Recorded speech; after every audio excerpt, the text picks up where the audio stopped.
Hi everyone, thank you so much for tuning into this very special episode on breastfeeding in conjunction with World Breastfeeding Week, brought to you by Philips Avent. Breastfeeding is a beautiful bond between a mother and her baby, and as beautiful as it is, it doesn't always come easy. And I myself had a few struggles and challenges throughout my breastfeeding journey that I'm about to share with you guys. So as a first-time mom myself, I was super excited to be breastfeeding my son, and the moment he came out, he was a perfectly good latcher. He latched on really well, and I didn't have any problems with that. But later on did I realize that I had issues with my letdown. So I had a really fast letdown, and I mean really fast, I really meant very fast. For mommies who have experienced a fast letdown, you'll understand. But for those who don't know what a letdown is your milk flow. So some moms have a really fast milk flow, some moms have a slower milk flow. And you might think, okay, fast milk flow, that's a good thing, right? But it's not the case. I had struggles with my letdown because when your milk comes in, and you can actually feel your milk coming in, it's like a tingly, cool feeling. Every time you feed, I would feel that. And so I knew that my milk was coming in and baby was about to receive. And the reason I say a fast letdown is not always good is because when you have a really fast letdown and poor little baby can't handle that much milk, he ends up choking or coughing or gagging even, and in the end he ends up in tears. And so there are times where he's crying and I end up crying too, because you feel so bad, like I didn't know how to help him out, because he's hungry and I want to feed him and there is milk, but he just couldn't handle the milk, all that milk in his mouth and that flow. There were times where I would feel stressed and I didn't know what to do, and even times where I wanted to give up completely. I had a lot of good support. My mom was super supportive. My husband,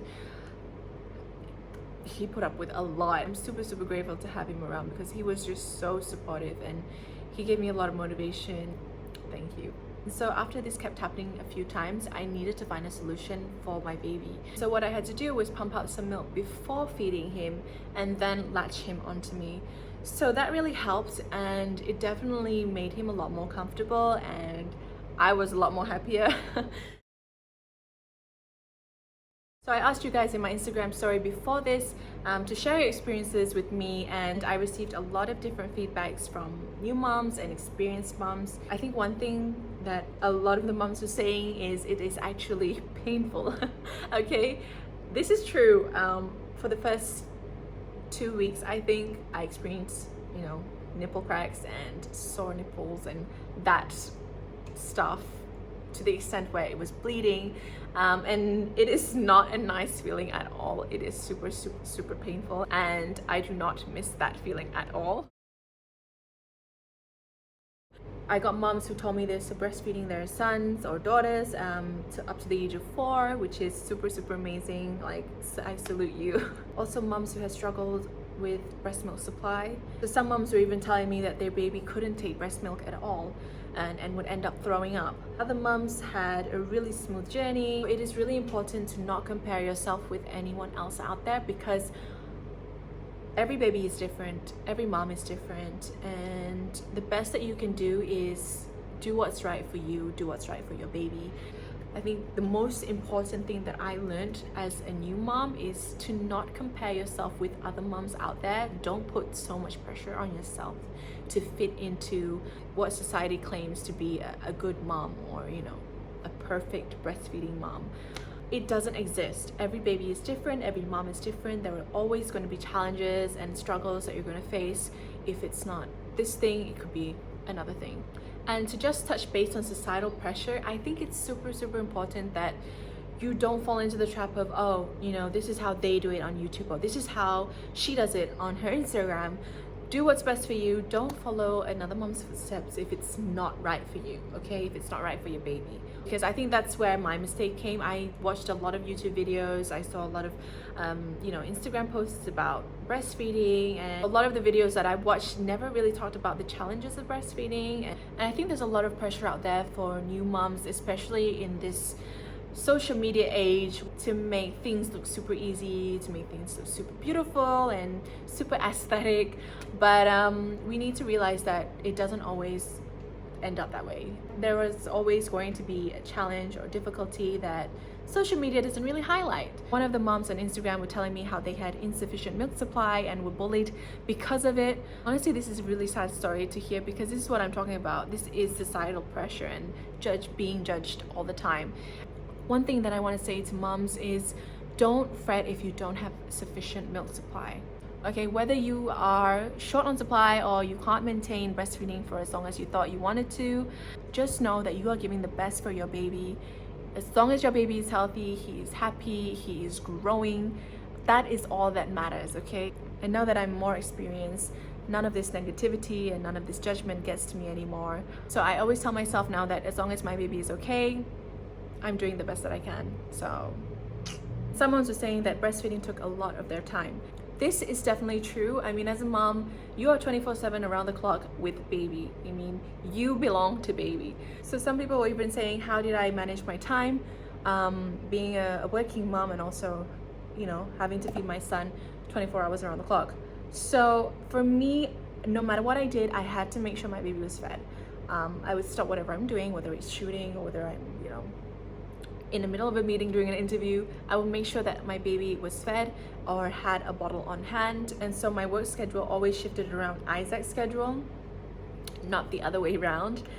Yeah, I would always squeeze in meetings wherever I thought, okay, Isaac's going to be taking a nap at this time, or he's going to be done with feeding at this time. So yeah, I can do a meeting now, or I can shoot now. I always made sure that baby was settled, was happy, was calm before I did my other work that I had to do.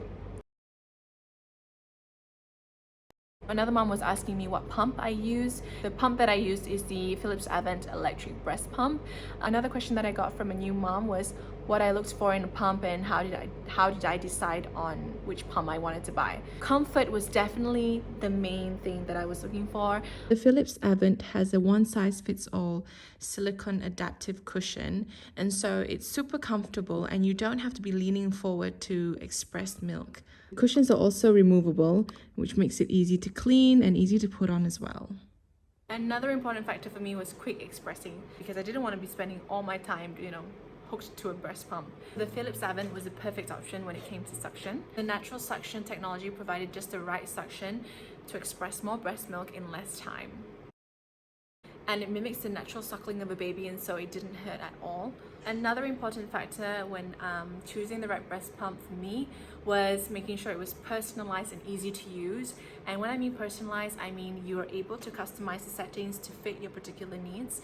For example, with the Philips Avent, it has 8 to 16 settings that you can tune yourself. And so if you wanted a faster motion or a slower motion, you were able to customize that.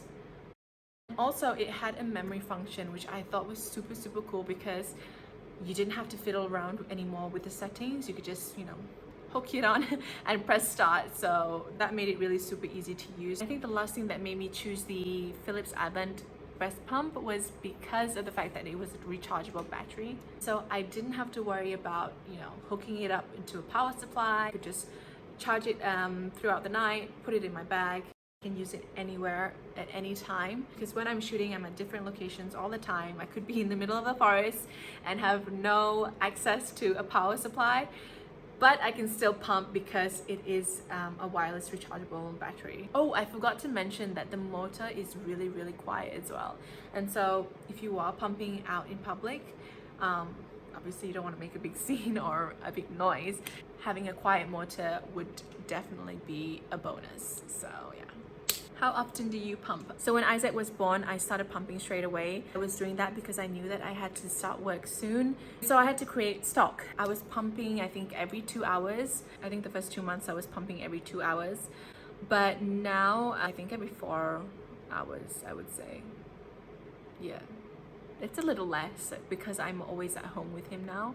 How long are your pumping sessions? I would say about 20 minutes. Get about 120 mils. Has Isaac ever refused direct breastfeeding, and what did I do? Like I said before, when I first started breastfeeding and my milk flow was just way too fast for him to control, he was refusing it because he would obviously get upset. I would pump up some of the milk and I would just give him the bottle. You know, as long as he's getting breast milk, it doesn't matter if he's not directly breastfeeding, as long as he's getting breast milk, right? So If that meant that he had to drink from a bottle, so be it. All that mattered was that he was getting nutrition. But now that he's getting bigger, I guess he kind of has more control and he drinks a lot more anyway, so he can handle the fast letdown a lot more better, I guess.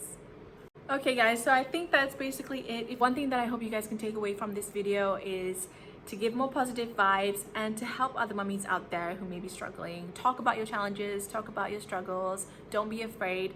Don't ever compare yourself with any other mom, okay? That is the most important message from this video. You are doing the best that you can for your baby, and that's all that matters. If you guys have any other questions, let me know in the comments below and I will try to answer them as best as I can. So again, thank you for watching this video and I hope you guys liked it. Bye!